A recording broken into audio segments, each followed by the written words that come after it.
Mark adjusted his tie in the mirror, feeling a pang of nostalgia as he prepared for the dinner party. It wasn't often that his old college friends managed to gather in one place, and tonight promised to be a night of laughter, reminiscing, and reconnecting. The venue was a cozy rooftop restaurant with string lights casting a warm glow over the tables. Mark arrived with Sarah, his wife of 5 years, who looked radiant in a simple navy dress. He caught himself admiring her as she greeted his friends with her usual warmth and charm. Among the group was Jason, one of Mark's closest friends from college. Jason had always been the life of the party, charismatic, quick-witted, and effortlessly charming. The two had drifted apart over the years, but remained on good terms, exchanging the occasional text or call. As the night progressed, the group shared stories of late-night study sessions, ill-advised pranks, and youthful misadventures. Jason, as always, had everyone in stitches with his recounting of the time he and Mark nearly got expelled for a dorm party that had spiraled out of control. "Those were the days," Jason said with a grin, raising his glass in a toast. Mark laughed, feeling a warmth that had nothing to do with the wine. It felt good to be surrounded by people who had shared such a formative part of his life. It wasn't until much later in the evening, after most of the guests had left, that Jason pulled Mark aside. They stood by the railing, the city lights twinkling below them. "Hey man, there's something I need to tell you," Jason said, his tone uncharacteristically serious. Mark frowned, caught off guard by his friend's shift in demeanor. "What's up?" Jason hesitated, running a hand through his hair. "Look, I've been carrying this for a long time, and I can't keep it to myself anymore. I feel like you deserve to know." Mark's stomach tightened. "Know what?" Jason took a deep breath. "A few years ago, when you and Sarah were first married, something happened between us. It was stupid, it was wrong, and it's haunted me ever since." The words hit Mark like a punch to the gut. He stared at Jason, his mind struggling to process what he was hearing. "What are you talking about?" he asked, his voice barely above a whisper. Jason's expression was filled with regret. "We slept together, Mark. It only happened once, and I swear it didn't mean anything, but I'm sorry. I'm so sorry."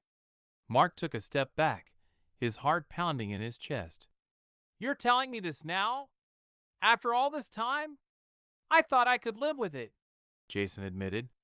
"But seeing you two tonight, seeing how happy you look, I couldn't keep lying to you. You deserve to know the truth." Mark shook his head, his hands trembling.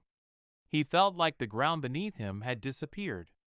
The friend he had trusted, the woman he loved, both had betrayed him in the most personal way imaginable. By the time Mark and Sarah returned home, the tension between them was palpable. He hadn't said a word to her since Jason's confession, his mind racing with questions and accusations. "Mark, what's wrong?" Sarah asked as they stepped inside, her brow furrowed with concern. He turned to her, his expression cold. "You tell me," he said. "Is there something you want to confess?" Her face paled, and for a moment, she seemed to stop breathing. "Mark, don't lie to me, Sarah," he interrupted, his voice sharp. "Jason told me everything, so don't you dare stand there and pretend it didn't happen."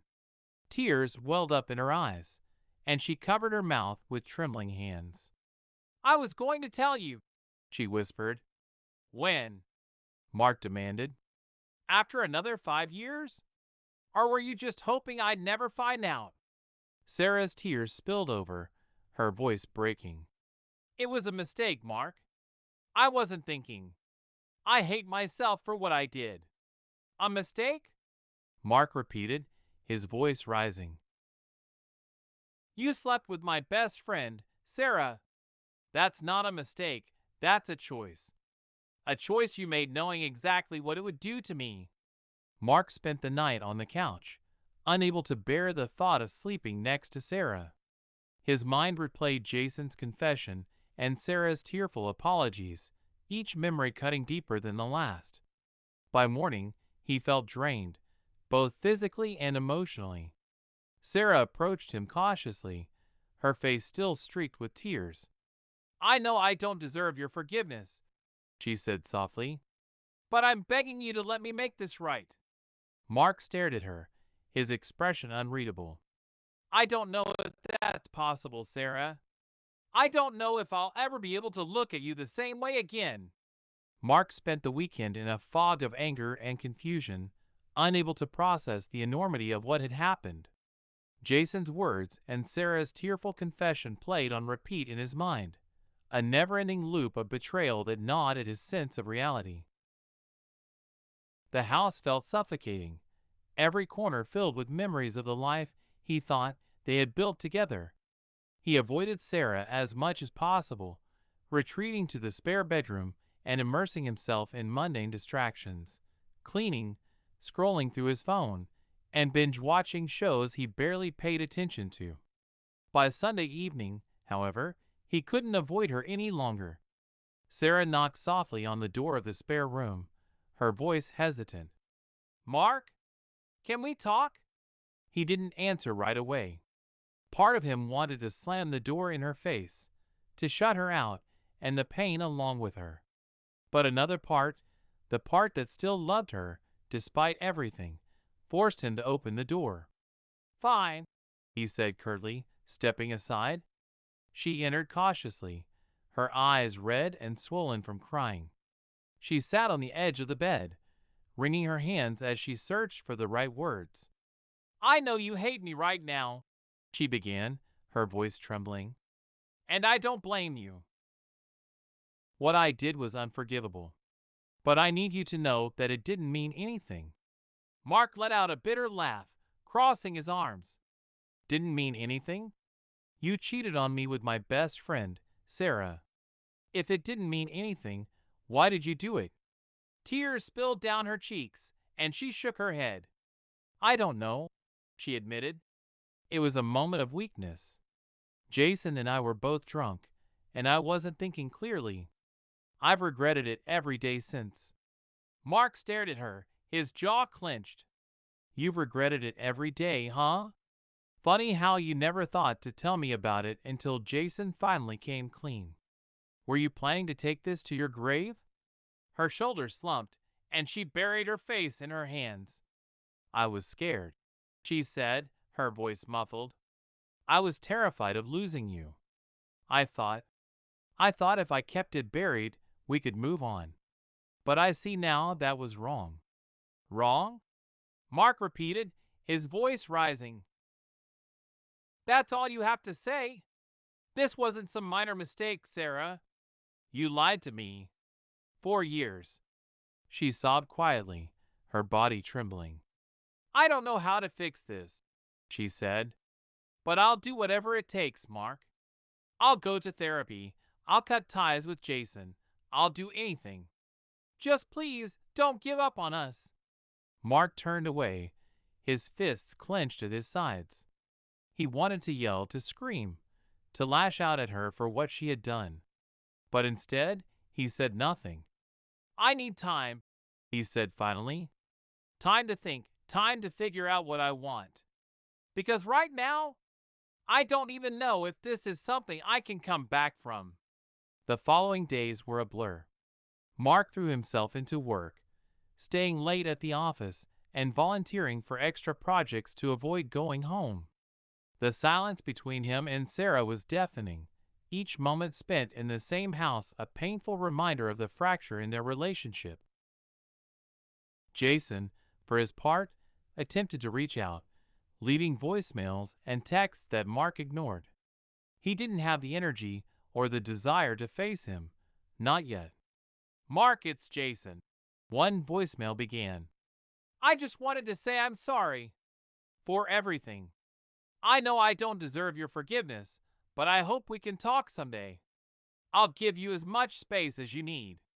Mark deleted the message without finishing it. By the end of the week, Sarah suggested they attend a counseling session together.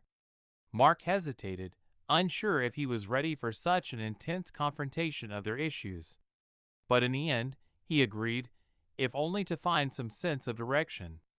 The counselor, Dr. Hayes, was a calm and empathetic woman who immediately set a tone of safety and honesty.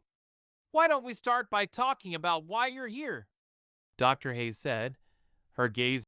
"Is it ever okay to snoop through your partner's phone?" Write in the comments. Moving between them. Mark crossed his arms, his tone bitter. "We're here because my wife cheated on me with my best friend. I think that about sums it up." Sarah winced at his words, her hands trembling in her lap. "It's true," she said quietly. "I made a horrible mistake, and I've been trying to make up for it ever since." "And how's that going for you?" Mark asked sarcastically. "Mark," Dr. Hayes interjected gently, "I understand you're angry, and you have every right to be. But let's try to focus on what you need to move forward, whether that's together or apart." Mark sighed, leaning back in his chair. "I don't know what I need," he admitted. "I don't even know if I want to move forward with her. Every time I look at her, I see him." Sarah's tears began to fall, and she wiped them away quickly. "I know I've hurt you," she said, "but I love you, Mark. I never stopped loving you, and I'll do whatever it takes to prove that to you." Dr. Hayes nodded thoughtfully. "Sarah, what steps are you willing to take to rebuild trust with Mark?" "Anything," Sarah said firmly. "I'll cut off all contact with Jason. I'll go to individual therapy. I'll answer any questions Mark has, no matter how painful. I just want to make things right." Mark shook his head, his voice heavy with frustration. "You can't make this right, Sarah. You can't undo what you did." "No," Dr. Hayes agreed. "But the question is whether you believe she can take steps to make things better. That's something only you can decide, Mark." That night, as Mark lay awake in the guest room, he found himself scrolling through old photos on his phone. Pictures of him and Sarah from happier times, smiling at the beach, holding hands at a concert, laughing at a friend's wedding. He wondered if those moments had been real, or if they had always been overshadowed by the secret she was keeping. His phone buzzed with another message from Jason. "I know you don't want to hear from me, but I'm sorry. Please let me know if we can talk." Mark stared at the message for a long time before deleting it. The days dragged on, each one heavier than the last. Mark felt like he was living in a fog, disconnected from the world around him. Work was his only refuge, a place where he could bury himself in deadlines and projects, shutting out the whirlwind of emotions waiting for him at home. Sarah tried her best to reach him. She left notes on the kitchen counter apologizing, sent texts throughout the day checking on him, and tiptoed around the house as though afraid of making things worse. But Mark couldn't bring himself to respond. He knew she was trying, but her efforts felt hollow. No matter how many times she apologized or promised to make things right, it didn't erase the image of her and Jason, the laughter they'd shared, the betrayal they'd kept hidden from him for years. One evening, Mark found himself sitting in his car outside their house, unable to bring himself to go inside. He stared at the darkened windows, his hands gripping the steering wheel. His phone buzzed, breaking the silence. It was a text from Marcus, his oldest friend and confidant. "How you holding up, man? Haven't heard from you in a while." Mark hesitated before typing a response. "Not great. Need to get out of the house. You free?" Marcus replied almost immediately. "Always. Meet me at our usual spot?" Mark didn't think twice. He started the car and drove to the small bar where he and Marcus had spent countless nights over the years, drowning their troubles in cheap beer and good company. When Mark arrived, Marcus was already at their usual table, 2 drinks waiting. "Rough week?" Marcus asked as Mark sat down. "You could say that. Mark replied, taking a long sip of his drink. Marcus leaned back, his expression serious. So, are you going to tell me what's going on, or do I have to guess? Mark hesitated, the words catching in his throat. He hadn't told anyone the full story yet, not even Marcus. But now, with the weight of it all pressing down on him, he felt the need to unburden himself. Jason slept with Sarah, he said finally, the words coming out in a rush. Marcus's eyes widened. What? Mark nodded, his grip tightening around his glass. It happened a few years ago, right after we got married. Jason confessed at the reunion dinner. Said he couldn't keep it a secret anymore. Marcus let out a low whistle, shaking his head. Damn. That's a lot. Yeah, Mark said bitterly. It is. They sat in silence for a moment, the hum of the bar filling the space between them. What are you going to do? Marcus asked finally. I don't know, Mark admitted. Part of me wants to pack my bags and leave. But then I think about everything we've been through, everything we've built, and I wonder if I'm throwing it all away. Marcus nodded thoughtfully. Look, I'm not going to tell you what to do. But whatever decision you make sure it's for you, not for her, not for Jason. You deserve to be happy, Mark. Don't settle for anything less. Mark returned home late that night, his mind swirling with Marcus's words. As he stepped inside, he found Sarah sitting on the couch, waiting for him. Mark, she said softly, standing as he entered. Can we talk? He sighed, setting his keys on the counter. What now, Sarah? I've been thinking a lot about everything, she began, her hands trembling. And I know I've said this before, but I'm so sorry. I'll never forgive myself for what I did to you, to us. But I need to know, is there any chance we can move past this? Can we fix what's broken? Mark stared at her, his emotions a tangled mess. He wanted to yell, to cry, to tell her that she had destroyed him. But he also wanted to believe that she meant what she said, that she truly wanted to make things right. I don't know, Sarah, he said finally, his voice heavy. I don't know. The following weekend, Sarah convinced Mark to attend another counseling session. He was reluctant but agreed, hoping to find some clarity. Dr. Hayes greeted them with her usual calm demeanor, guiding them into the familiar space. Last time, we talked about the steps Sarah is willing to take to rebuild trust, she said. Mark, how do you feel about those steps? Do you think they're enough? Mark hesitated, glancing at Sarah. I think she's trying, he admitted, but it's hard to believe her. After everything that's happened, I don't know if I'll ever be able to trust her again. That's a valid feeling, Dr. Hayes said. Trust takes time to rebuild, and it's okay if you're not ready to fully commit to that process yet. But let me ask you this. What would it take for you to start believing in Sarah again? Mark thought for a long moment. I guess I need to see consistency, he said finally. I need to know that she's not just saying the right things, but doing them. And I need time to figure out if this is even what I want. Dr. Hayes nodded. That's fair. Sarah, do you feel prepared to give Mark the time and show him the consistency he's asking for? Yes, Sarah said without hesitation. I'll do whatever it takes. Over the next few weeks, Sarah began taking tangible steps to rebuild trust.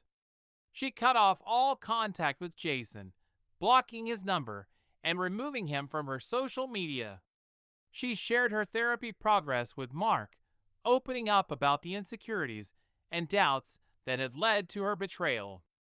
Mark, for his part, remained guarded.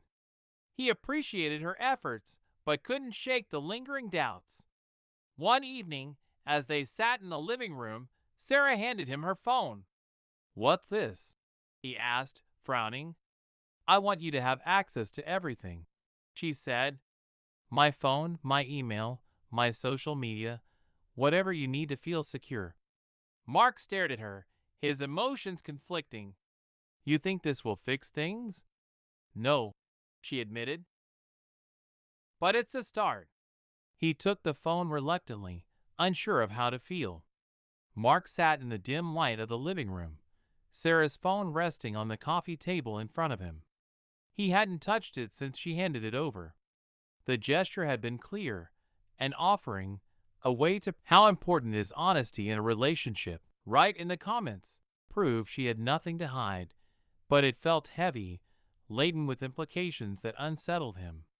What would it mean if he started scrolling through her messages or emails? Would it be a betrayal of his own values, or a necessary step toward understanding? He wasn't sure. The truth was, he didn't want to find anything. But the mere act of looking felt like an acknowledgement that trust no longer existed between them. That night, Mark lay awake in the guest room, staring at the ceiling. His mind was a storm of emotions, anger, sadness, and something else he couldn't quite name. He thought about the counseling sessions, Sarah's efforts to rebuild trust, and the moments when he almost believed she was sincere. But then Jason's confession would replay in his mind, raw and unfiltered, pulling him back into the spiral of doubt. He reached for his phone and opened his texts. There were unread messages from Jason, each one more desperate than the last. Mark, please!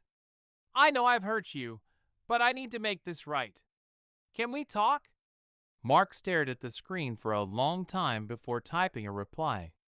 You want to talk? Fine. Meet me tomorrow at 7 p.m. The bar on 5th.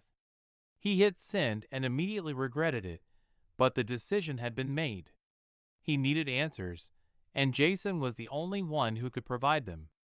The next evening, Mark arrived at the bar early, his nerves frayed.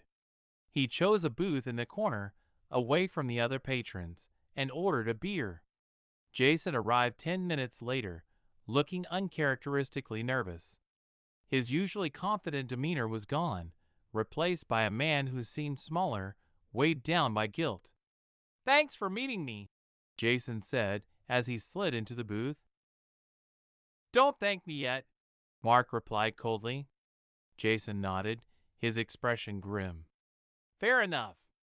Mark didn't waste time on pleasantries. Why? He asked bluntly. Why did you do it, Jason? You were my best friend. How could you betray me like that? Jason sighed, running a hand through his hair. I wish I had a good answer, he said. But the truth is, I was selfish. I wasn't thinking about you or Sarah or anyone else. I was just thinking about myself. That's not an answer, Mark said, his anger simmering beneath the surface. Jason looked down at the table, shame etched across his face. It was a stupid, drunken mistake. We were at a party and I don't know, Mark. One thing led to another, and it just happened. I wasn't trying to hurt you, but I know that doesn't excuse it. Mark clenched his fists, his jaw tight. You weren't trying to hurt me. You slept with my wife, Jason. Do you have any idea what that's done to me? To us? Jason's voice broke. I know, man. I know I ruined everything. And I'm sorry. I've regretted it every day since it happened. Mark leaned back, his anger warring with a flicker of pain in Jason's voice. Why tell me now? Why not keep it buried like you've been doing for years? Because I couldn't live with the guilt anymore, Jason said. Every time I saw you, it ate at me.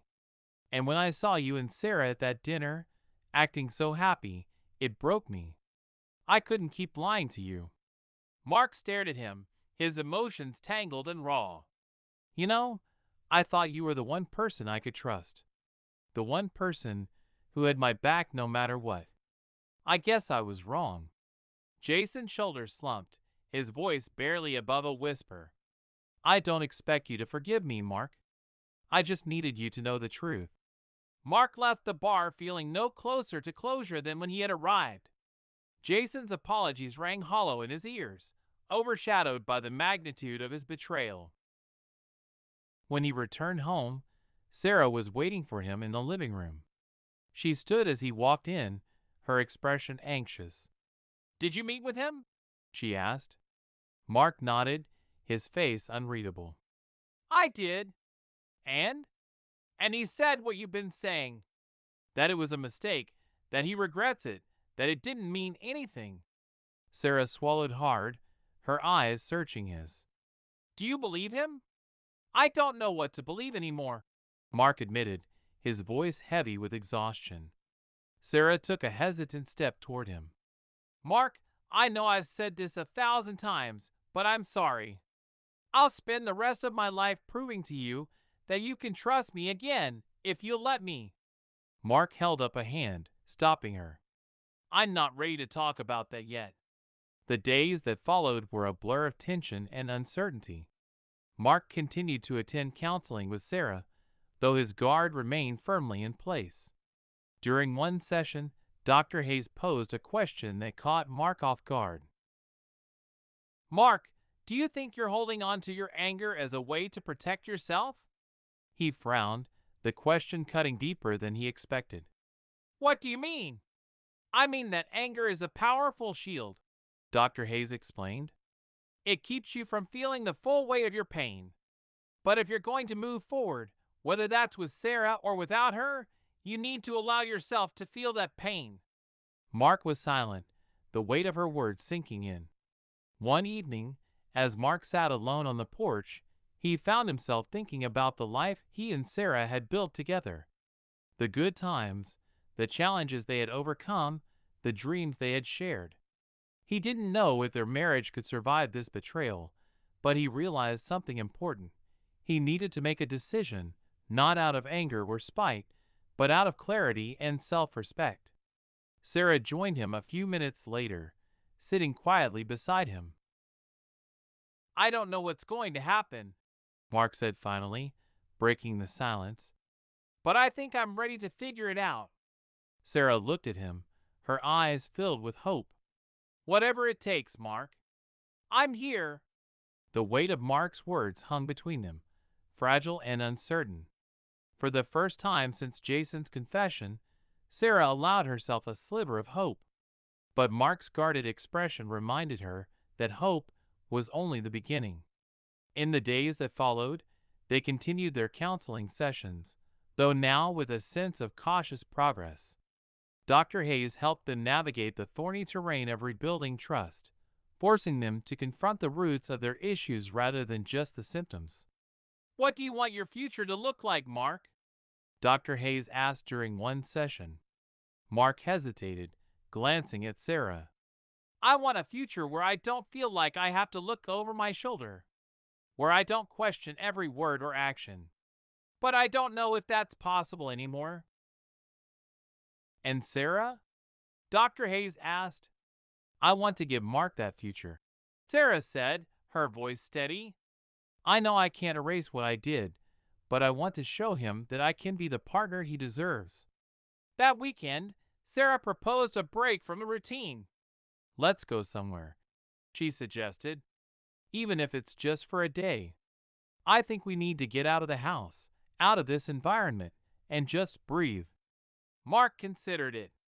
The idea of spending an entire day with Sarah felt daunting, but he recognized the potential value in stepping away from the heaviness of their home.